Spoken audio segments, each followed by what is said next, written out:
Greenwich Hospital, a Yale affiliate in Greenwich, Connecticut, and she undertook her residency training at St. Vincent's Catholic Medical Center in New York, where she completed her fellowship also. So prior to assuming her role at the Miami Cancer Institute, she was an associate professor of medicine and co-leader of the breast cancer program at Sylvester Comprehensive Cancer Center, University of Miami, where she oversaw the clinical trial program across the network. She's an active clinical researcher, and her research focuses on novel therapies for the treatment of breast cancer. She's made significant scientific and clinical practice contributions with numerous first author publications in peer-reviewed journals. She served on the ASCO Quality Oncology Practice Initiative, COPI, steering committee, and as a member of the editorial board of the Breast Journal and Practice Update, an online medical education platform for physicians. She's been program director for several officially licensed Best of ASCO programs and is director of the ASCO Highlight Series. She has a passion for medical education and founded a medical education initiative to ensure that physicians in South Florida know about the latest cancer treatments and can provide evidence-based care. Finally, she's involved in several initiatives that enhance patients' access to healthcare and community collaborations for education and advocacy. So she's been a great addition to our Miami Cancer Institute. And thank you, Reshma, for being here and talking with our Day of Caring patients and their family. Thank you so much for the kind introduction. I have to shorten my bio. Sorry about that. No problem. Yeah, so as Dr. Wang mentioned, I used to be at the University of Miami for 11 years, and I just recently, I passed my 1-year anniversary at Miami Cancer Institute. Being in the South Florida community for the last 15 years, I've heard over the years so much about this Day of Caring event, and I'm so honored and privileged to be here with you all this morning. So thank you for the kind invitation. I'm going to share my screen and put my presentation in presentation mode. Slide. Can you all see my slides okay? Okay, great. So I have only about 15 slides, and I'm hoping to keep my comments relatively brief because I want to make this interactive and have plenty of time for questions. As Dr. Wang mentioned, I'm going to be talking about clinical trials, and the title of my talk is Demystifying Clinical Trials.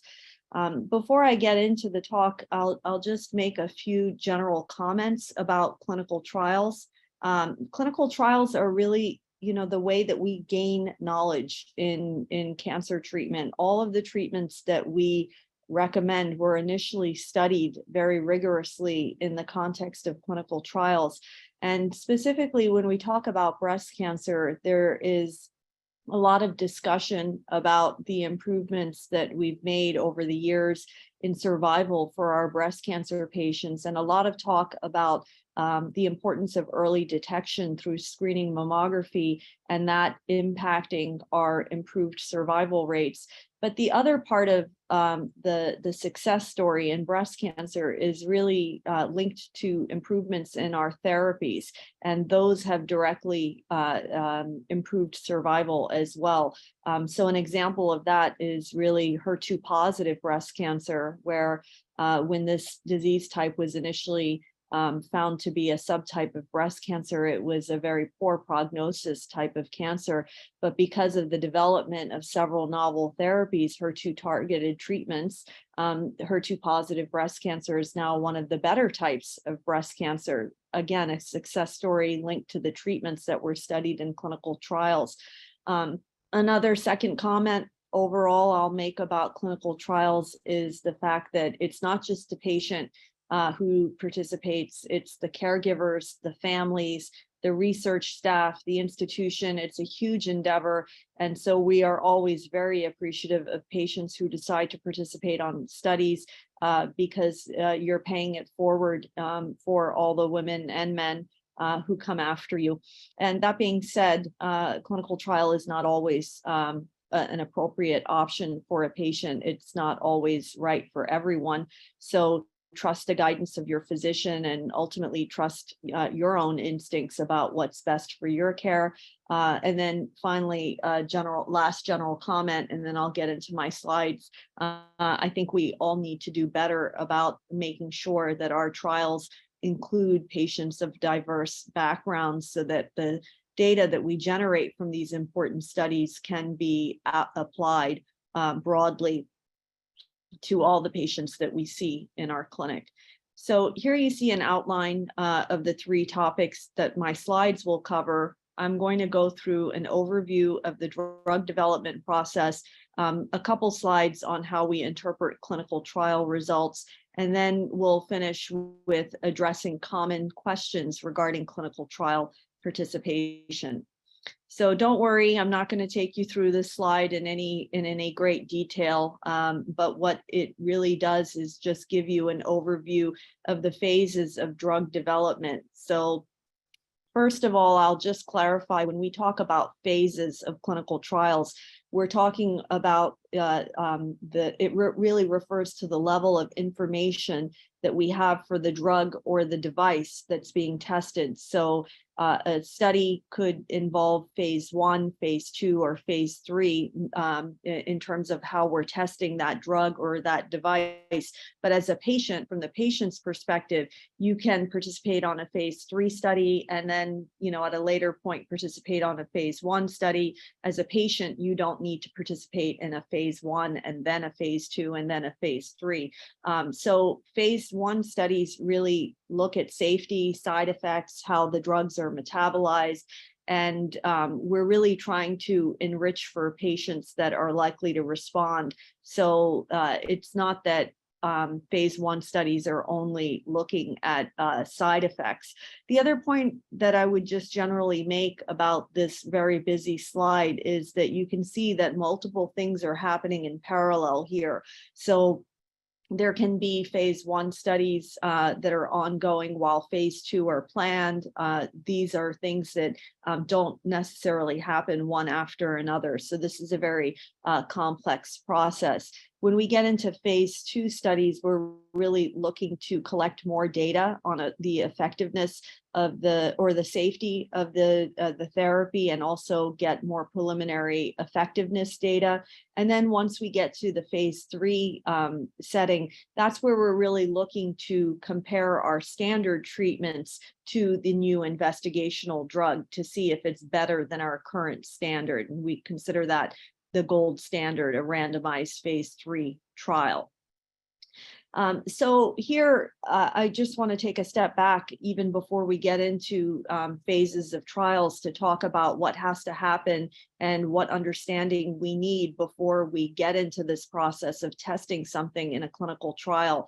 Before this, there is really a lot of preclinical work in the laboratory to understand whether it is biologically plausible that this agent would have activity, and that there could be a reasonable benefit that could be expected, that there's some initial safety, and we have some information on which we can base a starting dose. So a lot of this happens in animals. It happens before we even get to a patient, and it's a very complicated process that occurs for sometimes years before we actually dose the first drug in human.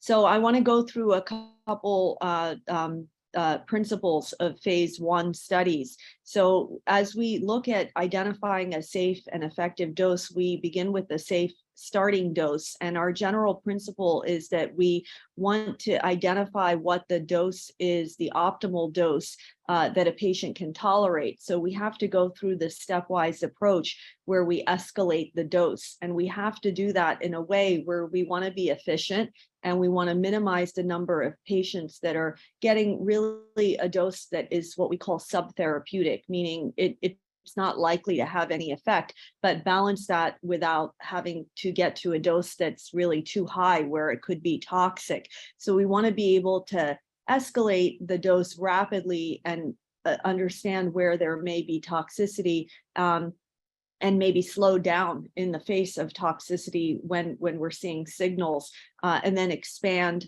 certain cohorts of patients treated at a certain dose, and then identify a phase two dose. So here's a little bit of a pictorial that goes through this, what we call standard 3+3 design, which is very common in phase 1 trials. So first we identify a dose that we start with, and we treat 3 patients at that level, and then we go on in a stepwise approach. The reason there are certain advantages to this approach: recognize that all patients are not going to tolerate a treatment at a certain dose the same way. So we want to treat more than one patient at that dose, but we don't want to spend too much time at the wrong dose, right? We want to escalate to a dose that's going to have some therapeutic effect. And then we can sometimes get to a point where we have dose limiting toxicity, and we want to make sure that that is present in more than 3 patients. And if present, we identify that as the dose, the maximum tolerated dose, and then we step down 1 for our dose that goes into a phase 2 study. Now, there are opportunities to accelerate this design where we go even quicker, where we have only 1 patient treated at this starting dose and then go up quickly. But equally important is to monitor for toxicity. So if you do identify even what we call grade 2 toxicity, which doesn't necessarily mean a severe amount of toxicity, but some evidence of toxic side effects, then we don't want to get to the point where we're getting to grade 3. We identify more and more patients treated at this dose and go up quicker to find that dose limiting toxicity additional to 3 patients, and then again dropping down to our recommended dose. So this is the process by which in phase 1 studies we get to a dose that is tolerable. Again, I had mentioned, this a little bit earlier, but what I want to tell you is that there's considerable diversity of trial design within each phase. So for example, just focusing on the phase 1 safety, metabolism, drug effect, and initial effectiveness or efficacy, you can have a drug that is completely new, that's never really been tested in humans, and it's being tested in a phase 1 trial. But you can always also have a new formulation. So for example, if a drug is already available in IV form, but now it's been reformulated into a subcutaneous injection, that would qualify to be studied as a phase 1 trial, in a phase 1 trial. Or if we were looking to put drugs that are approved currently, but not together, and we're looking to evaluate the safety, that could also be studied in the context of a phase 1 trial. So again, taking it back to the patient view, it's important that this process is very transparent. So when you are sitting with your physician and they offer you a phase 1 or a phase 2 study, or even a phase 3 study, you understand what is the intention of the trial, what are they looking to answer, what is the drug that is being given or the device that is being used, what has the information to date shown about the safety and effectiveness of those therapies. And if you're participating on a phase 1 trial, where are you in that dose escalation that I showed you? Where would you be in terms of how many cohorts have they gone through, and at what dose level are they at? So the other concept I want to just bring up is this concept of biomarker development, right? So a biomarker is something that tells us in the tumor or in the individual. It could be a protein, it could be a target on the cancer cell. It tells us that this individual is likely to respond to this treatment. And many trials are not looking to identify new drugs, but are looking to identify new targets and understanding what the biomarkers are that may help us make better treatment choices. So some of these biomarkers in breast cancer are really important because they have been studied and have shown us now that we can use them to individualize our therapies. For example, anti-estrogen therapy based on estrogen receptor, that's where it says ER. PR is progesterone receptor. HER2 is a gene that is over amplified or expressed in about 15 to 20% of all breast cancer patients. And now we have this new category, HER2 low. So all of these things have to do with biomarkers that can help us identify whether or not these treatments are appropriate for a specific individual. Now let's get a little bit into interpreting clinical trial results. And I think I had mentioned this, so I'm not going to belabor the point, but remember, levels of evidence, we start with preclinical laboratory, preclinical work, but it's necessary to do, but not sufficient to just move that directly into clinical practice.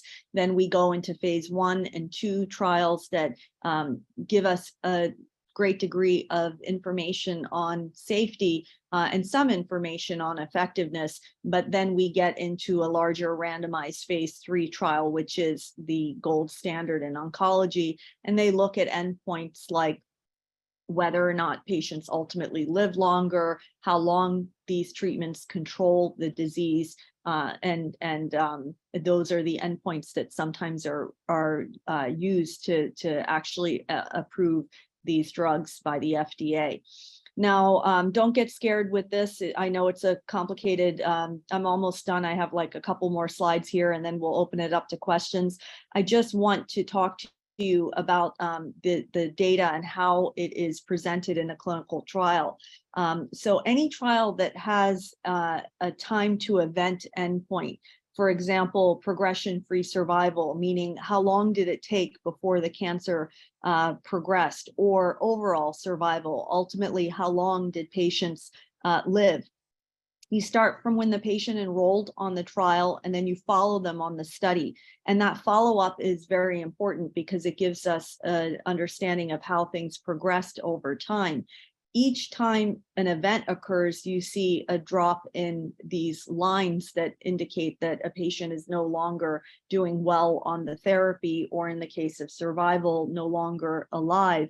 And ultimately, you get a sense of how many reach that endpoint as you follow along. And we tend to focus on medians, which is like another way of saying the 50th percentile. And in the case of the amount of time, at least half the patients responded, or whatever your endpoint is. But it's more useful to actually focus on something called the hazard ratio and endpoints later on. So for example, if you're looking at a drug that in the media, they might say the median survival was 3 or 4 months. That doesn't sound great, but you can see that it can be underestimated if on the graph to the left. If you follow these people longer, you see that there are separation of the curves implying that there was a benefit later, and there may have even been a potential of cure in a certain situation for a certain therapy. And on the right, you see how median can be overestimating benefit because you see those curves come back together later in the follow-up. So it's really important to follow patients longer and get a sense of how these drugs are really active. And then in the last section, I just want to address a few common questions that we get regarding clinical trial participation and concerns. So the first one is, I don't want to be given a sugar pill or a placebo. I'll just point out that it's unethical for us to not offer you what would be considered a standard treatment for your cancer, right? So we very rarely randomize patients to a placebo alone. The only situation that might occur is if there really is no clear understanding of a benefit at all, that we could perhaps even observe a patient versus giving them a new investigational therapy. But in the situation of, for example, stage 4 breast cancer, we have effective treatments, and it would be unethical for us to do that. So that is very uncommon to be done, but something that comes up quite a bit. I mentioned this earlier. A lot of people think that phase 1 studies only care about side effects. More and more, we're seeing phase 1 studies really enrich for patients that are more likely to respond. So certainly we are getting a lot of information about side effects and toxicity, but we're also getting some early important information about effectiveness. So phase 1 trial can be a really good option depending on where you are in your treatment course. And then finally, why do a randomized study when you already know the answer? So there's something in medicine called equipoise, which means you really don't have a clear sense of which treatment may be better, and there's a rationale to consider both. And if we have a clear understanding that one treatment is better, then the trial really shouldn't be done. But if there is equipoise that both treatment options could potentially work, it would be ethical to do a randomized trial. And oftentimes we get earlier signs that we think that a treatment is going to be effective, but then when we do it in a larger study, in a larger phase 3 study, it's not effective at all. And so that's why it's really important to do these randomized clinical trials. And with that, I am going to stop, and hopefully I've left us enough time for some questions. Thank you, Dr. Mahtani. I can't tell you how exciting the research has been to see so many patients go into remission and actually be part of the tail of the curve, where you really, I used to say that people would not be cured, but I would have to say I'm reserved about that, because I see people with a complete remission for so many years with our new treatments, for instance, Herceptin, right? And I think that the bisphosphonates for bone disease have added and changed our landscape of bony disease, that all of these new agents is so exciting that we're just writing all the new therapies, right? And creating that tail of the curve. So does anybody have any questions? Thank you so much, Dr. Mahtani. It was a wonderful, wonderful talk.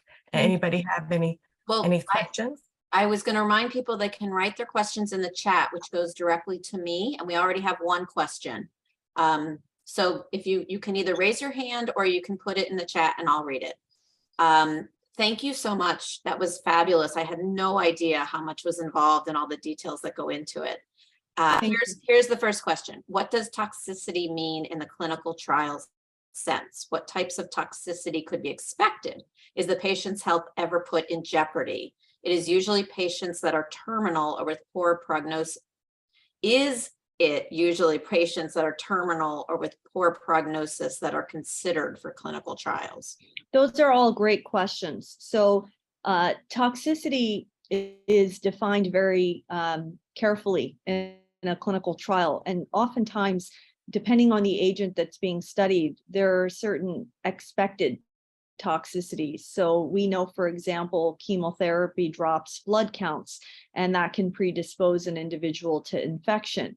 So we are very careful about following blood counts on clinical trials that involve chemotherapy drugs. Some of these are treatments that can cause other side effects like numbness and tingling in the hands and feet. We call that neuropathy. Hair loss is captured. We really want to get a sense of all the toxic side effects that could occur while a patient is on a trial. Some of them are expected and some of them are unexpected, and that's the purpose of studying them in the context of trials. If we get a new safety signal Like, for example, there's a new drug now, it's called trastuzumab deruxtecan, and it's been recently approved for not only HER2 positive breast cancer, but this new category of HER2 low. We saw a very worrisome side effect or signal in the trials, interstitial lung disease pneumonitis, which led to some fatalities. And so in the trials, so now even though the drug is approved, because of the experience we had in investigating that agent in the context of trials, we're very, very aware of this side effect. And then the second question was, is it only a patient that is terminal or at the end of their disease process that should consider a trial? I would tell you that there are studies that are being done in every setting, from prevention all the way to survivorship. And a clinical trial does not have to just be for a stage 4 patient. It could be a trial in the early preventative setting to look to see if an therapy could decrease your risk of recurrence. Dr. Wang brought up bisphosphonates, which are bone-directed treatments that help with osteoporosis and osteopenia, but have been shown to be beneficial in reducing the risk of breast cancer recurrence as well. So it's not that a trial is only for a patient who has stage 4 metastatic disease. It could be for a patient at any point in their treatment journey. Okay, great. I also see that Vivian has a question. So Vivian, you can unmute yourself and ask away. Thank you very much, Dr. Mahtani. It's great to hear your speech. Yeah, as a breast cancer survivor and a caregiver for my mother who has stage 4 breast cancer, this is very close to home for me. And I did participate at when this was going back 12 years or so. In the beginning, there was a lot of clinical trials that I was requested to participate in. And is MCI doing anything similar to that? Because I've never had an outreach from that. That would be Yeah. So my mandate in that has been given to me is to help further develop our clinical trial menu at Miami Cancer Institute. And we have a few studies open right now, and we're hoping within this year and next year to open even more clinical trials. There's a very active phase 1 program down at the main campus in Kendall. We have an office in Plantation as well, where I mainly see patients. There we're putting patients on phase 2 and phase 3 trials that are also available at the main campus. But yes, to answer your question, we do have clinical trials at Miami Cancer Institute in all tumor types. And the other added benefit for us is that we have this affiliation with Memorial Sloan Kettering, and we have the availability of trials from that institution also opening. So yeah, we're going to be offering many studies in the future and have several now. Oh, I'm fascinated with your work, and I think I could talk to you all day about it. Another just a quick question: what is kind of like getting what's exciting you the most attention that you see that's is progressing into using it as a mainstream sort of medication? Great. Yeah, there's so much exciting work that's going on right now in breast cancer. There is this new category of drugs that I alluded to when I brought up trastuzumab deruxtecan and HER2 low. These drugs are called antibody drug conjugates. So when I was speaking about biomarkers that are helpful in identifying who may respond, these drugs target a certain protein or a certain expression on the cell that then is able to bring this monoclonal antibody that has chemotherapy stuck to it directly to the cancer cell. And these drugs are being utilized in more and more tumor types. And in breast cancer, there's several antibody drug conjugates under development. We're learning about the impact of immunotherapy in certain subtypes of breast cancer. There are new therapies that target genes that are mutated in an individual's cancer. So there's a lot of exciting work going on right now in breast cancer. And in the future, I think we're going to move many of the treatments that we use in the stage 4 setting to the prevention setting and have hopefully fewer recurrences and ultimately more cures. Thank you so much. I think I'll zip That's it for awesome. now. Great news. We have one more question, and I know that Dr. Mahtani has to get to a conference she's presenting at. So Marlies, why don't you unmute yourself and ask your question, and we have a full agenda we'll continue to get to after that. Hi, thank you. Thank you. Good to see you again, Dr. Mahtani. Nice to see I you. had been with you, I remember, about 2 years ago, and I always wondered when a clinical study is, a clinical trial is decided, how or who decides against which drug, if it is one or two known drugs, the new drug is tested.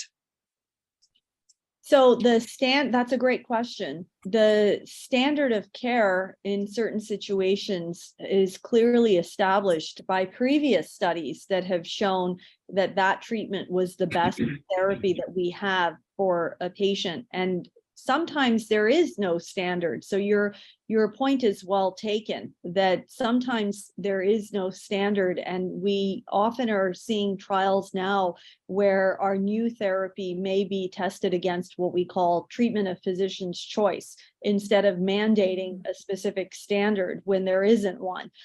So that's a great question. We don't have standard therapies in certain situations, and there's a lot of variability in what's done, and our trials are reflecting that. Thank you. Well, thank you so much for the opportunity. I wish you all a great day, and thank you again. This was great. Thank you. Thank All you, right. Dr. Mahtani. We appreciate your time, and Thank keep you. doing what you're doing. Thank you. Thank you. Bye-bye. Okay, I know that we had wanted someone to speak on the patient's perspective. Unfortunately, Debbie Donardi isn't able to join us today because she had a family emergency. So I'm going to go on to introduce Gayle Jacobs. I mean, she's a hero of mine because I happen to be very organized and a minimalist. So I hope that everybody gets as much out of this talk as I would. So Gayle Jacobs and Wendy Barcelo are the owners of Actually Organized, LLC. They are a unique mother-daughter team with expertise in residential organization, downsizing, and relocation.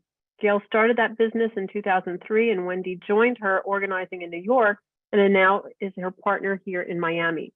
Gayle's career started with a master's degree in speech pathology, then as an owner of 2 other businesses, her first in '81 called Creative Tees, a children's clothing line, then in '88, Forever Memories, creating one of a kind collages using photography and found objects. With her creative flair and problem solving, solution-oriented organizing skills, Actually Organized was born.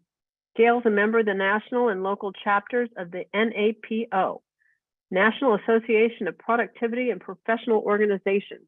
Never even knew that existed. The only professionally recognized national organization holding organizers to the higher standards. She was on the board of the NAPO, South Florida, and of the Florida Breast Cancer Foundation. She's volunteered her expertise to several local nonprofit organizations, teaching them and assisting them with their organizing journeys.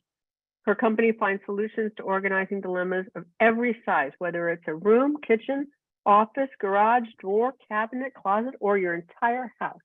So her topic today is inside every crowded corner and cluttered closet, a masterpiece of organization is waiting to be revealed. Okay, I guess I get to start. Doreen, thank you so much for introducing me. I have to also thank Grace Wang and Amy Simons. Grace Wang first said, "Oh, would you like to talk with our Day of Caring?" I said that would be wonderful. So I'm very excited to be here. Organizing is a passion of mine. And I didn't remember everything that was in the bio, so I don't have to explain what a residential organizer is, but I do want to say that we work, as you said, in every area of the home and transforming lives through organization, one room at a time. I do have a slideshow this morning, though. What you're going to learn is the importance of getting organized. What is clutter? I'm getting right to the point.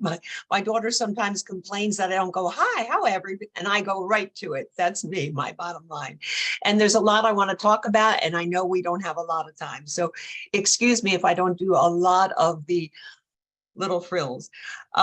So we're going to learn about what the importance of getting organized is, what is clutter, and I'm going to share with you the steps to get organized and stay organized using the acronym REGAIN. It's a 6 steps that will take you from miserable and disorganized to elated and organized, whether you have an overwhelming amount of clutter or just a little bit. So I want everyone here to leave with a little bit of information that helps them get organized or some motivation to say, okay, I'm ready to do this. So I'm going to share my screen. Okay, here we are. And okay. Slideshow. Okay, sorry, this is so new to me doing this, and we even practiced. Oh, slideshow, where are you? Okay, from beginning.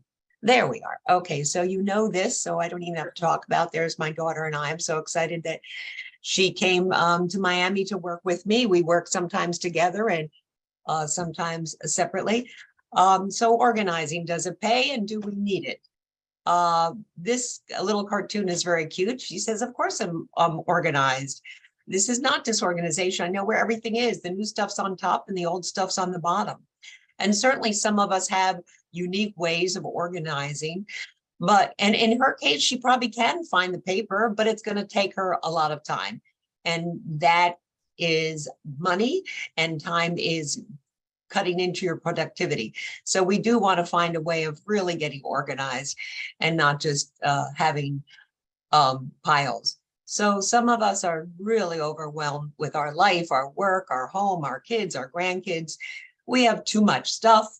We've got limited space. We have no time. George Carlin, a comedian a few years back, would say, we buy bigger houses to store our stuff. Now what we're doing is paying for storage units to put our stuff. So that's not the best way. Does disorganization affect your day in a negative way? It certainly does. It can start you out really stressed. Your closets, everything is overflowing. You can't find what you need. Work is and exhaustion. Are you fighting time? And we are. We have so much coming into our lives, and can we make time for things? And that's where organization really saves you with time. Are you emotionally upset? Organization or disorganization really affects you physically, mentally, and emotionally. Are you stressed? Yes, I'm sure we all feel this way sometimes, just from life. And then if you come home and you're disorganized, it's like, I can't do this. So disorganization can be overwhelming. It does create negative emotions, stress, anxiety, a feeling of helplessness and out of control. And this little girl tells it really well. Oh my gosh, what am I going to do? Where do I begin? How do I do this? This is overwhelming.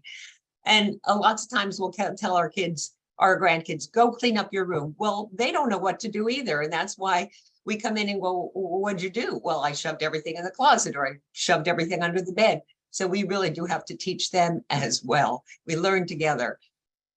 So just looking at that makes me like, oh my gosh, I don't know where to begin. But then I come here and I can slow down a little and I can relax. So organization has so many benefits. It's just looking at these two pictures. This is a feeling of calm and you're in control. So organization does affect you physically, mentally, and emotionally. And when you're organized, this is how I hope you're going to feel, or you do feel. And so many times when we're working with our clients, they do feel good. There's a lightening and a clarity and a feeling of relief. Even myself, just yesterday, I had a lot of stuff in my car from my clients that I had to return. As I'm returning it, it was even saying, oh my God, a weight's been lifted. Stuff has been removed. So whether it's in your home or in your office or whatever you're doing, as you get your errands done as well, there's a weight that's lifting. So as you organize and get rid of stuff that you don't need, there's a weight that's lifted. So there are benefits of being organized. It helps the way you feel, the way you act and react. It relieves your stress, it saves you time. It allows greater productivity. It creates clarity and a sense of calmness, and it gives you control. So where are we going to start? You look around everywhere and you see stuff. Maybe you have stuff piled on your counters and your nightstands. And some of my clients have their dining room table filled with stuff. And it's nothing to be ashamed of. We have busy lives, and in work, you can be the most organized person, but at home, you come home, you're tired, and that's not your thing, and that's not your joy. And certainly myself, I come home from working, organizing my clients all day. I'm not ready to start organizing my house. So there's no shame in being disorganized. There's no judgment in it at all. So you come in and you have clutter everywhere. You have papers and toys and things. There's no more space and you can't find anything. And you wait, I have thought on that. Sorry. So where are we here? I'm going faster than my notes. So organizing can be a real challenge. These are real pictures, offices, closets, garages, and we get in there and we clear it out. And how are you going to start this? So I want you to know that clutter is really decisions that you have not made. This reason they're sitting on the counter, well, number one, maybe you don't have the time to put it away, but also you don't know where to put it. You don't know where it's going to live.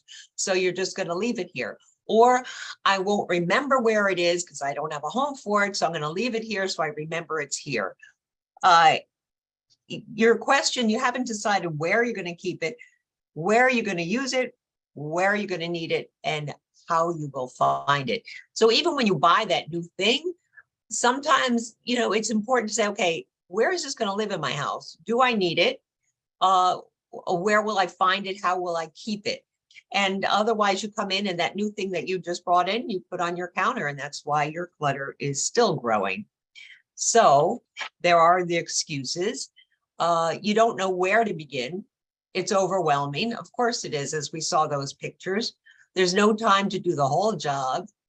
And maybe you feel you won't do good enough to start your job. It can be overwhelming. Certainly, so we talk about focusing on one area at a time, breaking it down into smaller steps. If you look at that whole garage that we saw, those pictures, let me just go back real quick. If we, maybe two up, never mind. I don't want, we look here, you say, oh my God, I don't know where to begin. There's just too much. So maybe you want to just start one area. I remember when I first began organizing, my mom had passed away. My father was not the organizer. And I walked in and I went, oh my gosh. And I said, first thing, pick up everything off the floor. So I decided the floor is where I'm going to begin to figure out what's there. So you want to break it down into smaller, manageable steps. And some of us feel, if I'm not going to make it perfect, I just don't want to do it. Well, perfection is not really helpful for us because it creates stagnation. No one's going to be perfect. Organization, there is no perfect organization. There's all different ways of organizing. I look at organization as a puzzle, and I've explained it to some of the young kids I work with and my adult clients that it's a puzzle. The organization is a puzzle, and I don't have the end picture yet. So I don't know exactly where things are going, because they'll say, well, where is this going? I said, I don't know yet. We have to look at the space and decide the functionality and the space available. So we are going to get organized. All your belongings have a home. When you're organized, all of your belongings have a home. The home is determined by where you're going to use it. and how often you're going to use that item. Do you use it every day? Do you use it once a week or once a month or once a year? So I say the most valuable space for organization is located between your head and your hips. That's the area that's most easily accessible. So those things that you use all the time really should be about that space. If you're thinking about a kitchen, your heavier items, certainly you don't want high up. You might want them either in this area to pull out easily or lower so that it's easier to get to. When reaching up or bending down are things you don't want to have to get to as often because it takes a little bit more work. And that's why I say this space right here is the most valuable space. So you want to put things there that you use all the time. So no matter what size step you take, taking one step at a time will get you to your goal. You can start with this one drawer. So I'm going to explain to you how you would want to take everything out of this drawer to begin your organization, and we'll talk about that. So what does it mean to get organized, and how are you going to get there? So I use the acronym regain your space, and we're going to learn how to organize any space, no matter what the size, using that. So are we ready to regain your space? So I talk about as we organize, I talk about, I lost that paper. Oh dear. All right, I'll get back to that. So R, we're going to review what you have. E, we're going to eliminate the excess. G, you're going to group like things together. A, you're going to assign a home. I, you're going to invest in containers that fit the area and neatly put everything away in its place. So step one to regain your space, you need to review what you have. This is the sorting and purging process. So here we have a mess, and we need to determine what is here. So we might want to look at the top of the desk, or we might want to start with the drawer. So again, as I said, we're going to begin the sorting process, and we are going to begin to take everything out of the space and review it. Take everything out of the drawers, see what you have. You need to begin to group things. And that's part of my talk further. So we're going to begin to sort and group. At this point, we're going to get rid of things that we don't want. So here we are to regain space, we're going to eliminate the excess. So we're going to look at what's broken, what's excess, what we have more than one of, what we don't use, what we don't know what it's for. We were just doing a client yesterday, and we said, what's this? She goes, I don't know. They left it. The people before me left it. I've never used it. Goodbye. So we're going to eliminate, and we're going to decide what we're going to donate, what we're going to toss, and what does not belong in this space. So when you're ready to eliminate, you want to ask yourself, do I need this? Do I want this? Can I replace it? Broken, rusty, unusable? And most important, what value does this have for me? And is the value worth the space it is taking? If you have limited space, you don't want to keep things that you don't really like, whether you're in a kitchen or anywhere. I don't really like it. I don't really use it. Make sure the value of the item is worth your space. If you have a lot of space, then great, you can keep more things. But if you're really limited, and so many people are, we really need to evaluate that. So when you begin this eliminating process, you want to either get out bags or boxes or set up an area in the room. So certainly when you go through that drawer, these things I'm going to keep, these things are donate, stick them in a box. This is really broken, garbage, rusty, throw it away.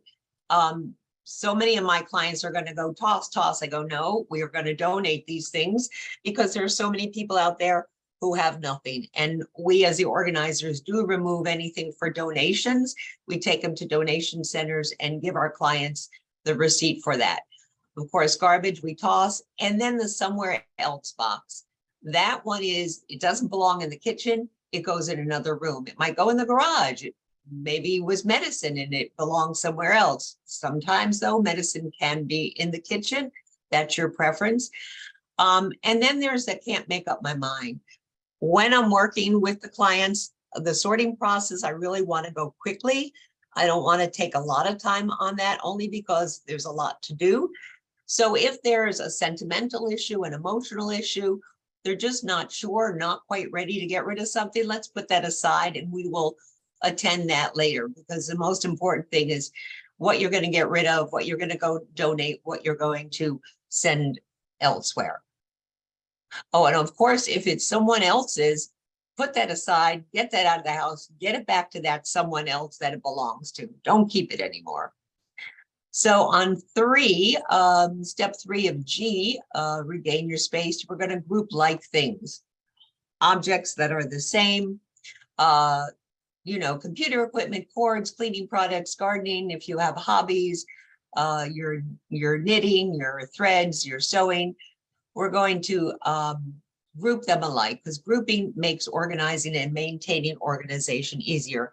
You want to find all the same item in one place. You don't want I'm trying to think of, you don't want your cords or something, or your, what do we use all the time now? Not videos anymore. I can't even think of something. We want them in one place. We don't want, that the photos are here, the photos are here. I'm not talking about pictures of photos that you have display. I'm talking about the boxes of it. But in some cases, like cleaning stuff, you might want some in the bathroom, and you might want some in the garage, and you might want some in the kitchen, but that depends on your personality and how you function and what you like. That's why I say organization for each person is a little bit different.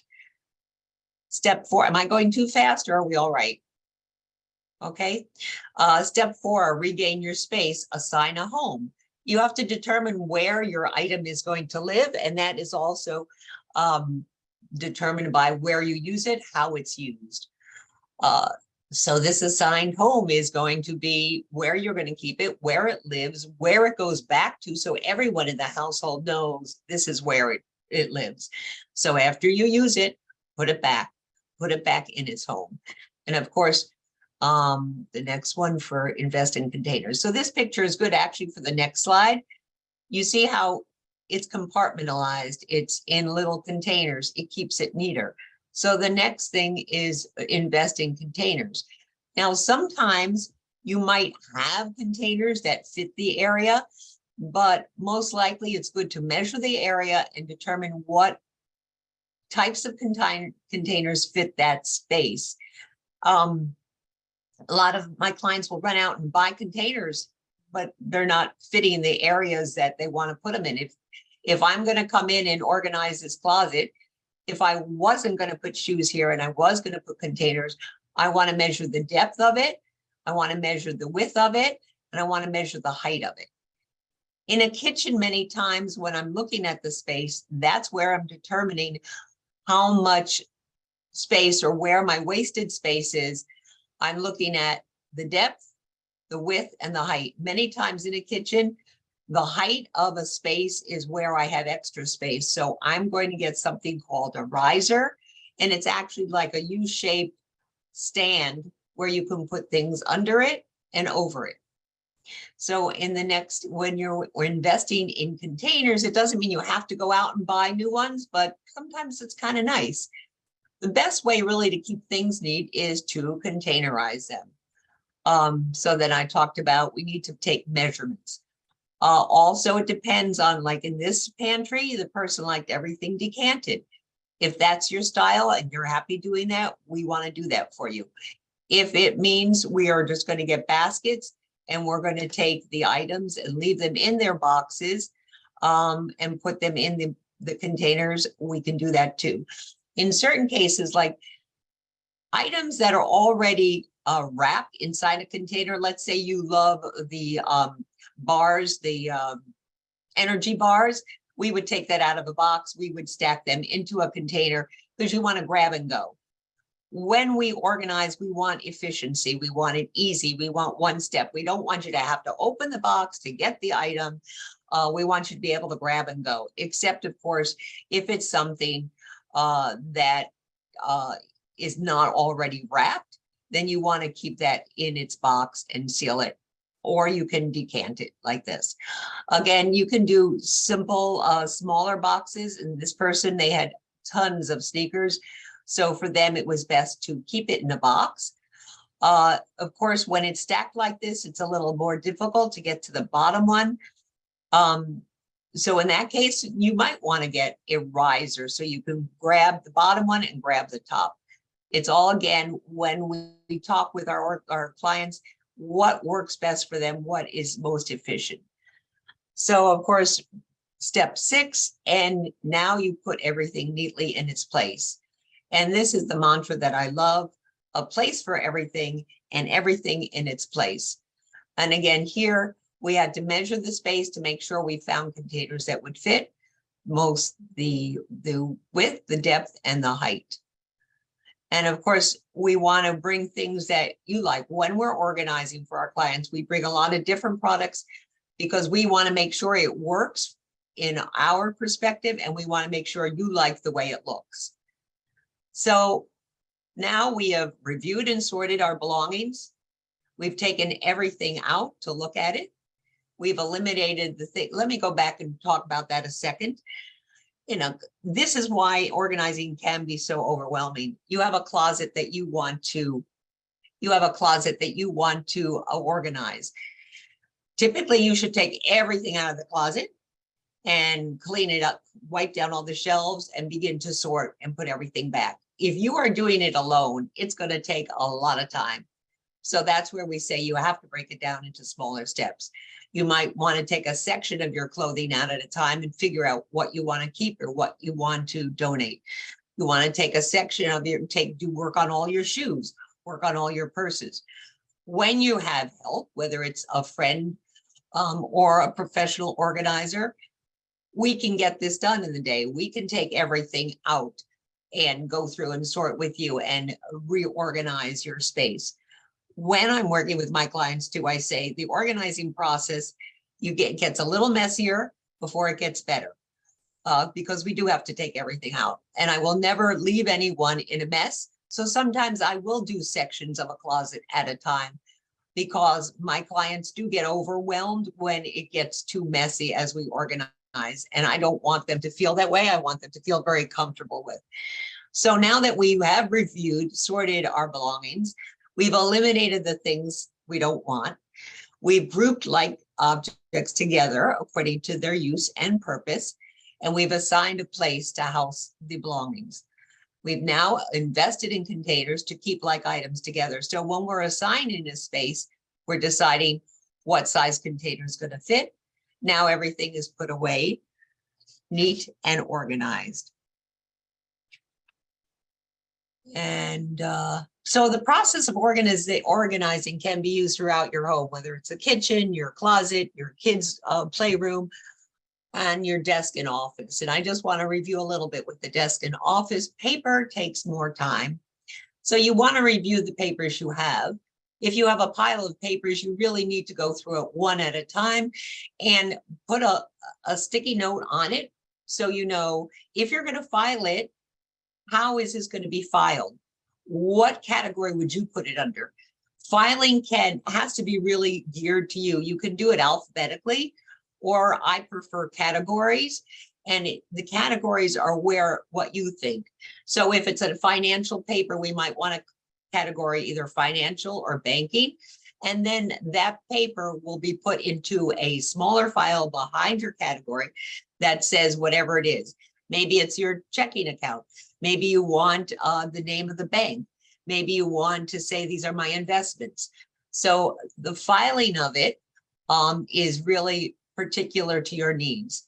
We eliminate the papers we don't need, and we group your papers according to the categories. Like I said, you're going to put all your financial papers in one category, and that's going to be a pile. On top of that pile, you're going to put a sticky note that says financial. And then you're going to go through your next papers. And one category might be personal or household or family members, and you're going to label that pile family members. Once you go through that, you're going to create your files and put them away. And assigning a home, of course, is a file. I do want to address that sometimes we get papers coming into the house, and lots of times my clients just, they don't know what to do. The papers are piling up. They're coming in from school, from your kids, from the mail. What do I do with it? I know I have notes on that somewhere. Did I miss my tag? Anyway, so there's 3 things you can do with those papers that are coming in. You either toss it, you assign a home, or you act on it. Assigning a home, of course, would be, where am I going to file this? What category does this file under? And for a quick note, maybe put a sticky note on it. I got to file this under financial. It's my financial papers. Okay. This one I have to act on. I have to make a call. I have to check on something. I have to email someone, or it's an event. So that needs to be placed somewhere where you're going to access it. Everything needs to be easily, gotten to. In my case, I also, if I file it away, I'm not going to remember to do it necessarily. So if it's something I have to act on, I need to create some kind of landing zone or command center where I know, oh, these are things I still have to work on. I'm going to grab it. Also, it's very important if you have a date, an event, or you have to make a call or certain things, pay something by a certain time, put that into your phone. So if that will register at the same time. Then that paper, and I hope I'm clear with my information here, you'll ask questions after. That information needs to be put somewhere where you can grab and go. If it's filed, that's just going to take too much time. Invest in the containers for your drawers or for your files. You need your hanging files and your manila folders behind it. And again, neatly put everything in away. Again, your goal with my mantra, a place for everything and everything in its place. So organized space to me is a work of art. And Doreen, that's why I liked your art behind you, because everything fits together in a specific pattern with grouping and categories that create beautiful space. So let me just make sure I didn't miss anything as I was talking so fast. Well, we're running out of time now. Okay, and, that's it then. Remember to regain your space, and you two can be actually organized, and do feel free to contact me with any more questions, or if I'm just happy to share information with you. I just wanted to make a brief comment. I'm a huge ecology person in our environment. So if any old medicines or old chemicals, please take them to a recycling center. Walgreens recycles old expired medications, anything. CVS does also. Yeah. Specifically, I know of the CVS on the corner of US 1 and 88th and Kendall. Right, I always take all the medicines there. I hear people constantly saying, oh, I'm going to throw it down the toilet or put it down the sink, and that goes into our water stream. So don't do that. Yeah, I take all my clients' medicines to CVS where we recycle them. Absolutely. Thank you so much for letting me share my passion with you all. I hope you all learned a little something, and please feel free to contact me, call me. I'll answer any of your questions. Thank you. Thank you so much. We appreciate it, Gayle. You've inspired me as I'm looking around my office. Boy, do I need to get cleaning. But you're going to, for everyone, Gayle's going to send me some information that I will email out to everybody after the session, so you can get in touch with her, ask her questions, or hire her for her services. Thank you. Thank you. Thank you. Thank you very much. Thanks, everybody. I'm going to ask Lillian to put our information, our email address and so on in the chat for everybody. And I want to thank everybody for attending this week. It was very interesting. And remind you that next month on February 11th, we're going to have the encouraging and empowering through mind, body, and soul. So join us for that event as well. We look forward to seeing all of you. I hope you have a great rest of your chilly Saturday, especially if you're in South Florida. It's very chilly. So have a great one. Keep warm. And thank you, everyone. Thank Okay, you. thank you. Thank you, Thanks, Gayle. Amy. Thank you. Loved it. Nina. Thank you. Thanks, Dr. Wang. Thank you. Thank you, Dr. Wayne.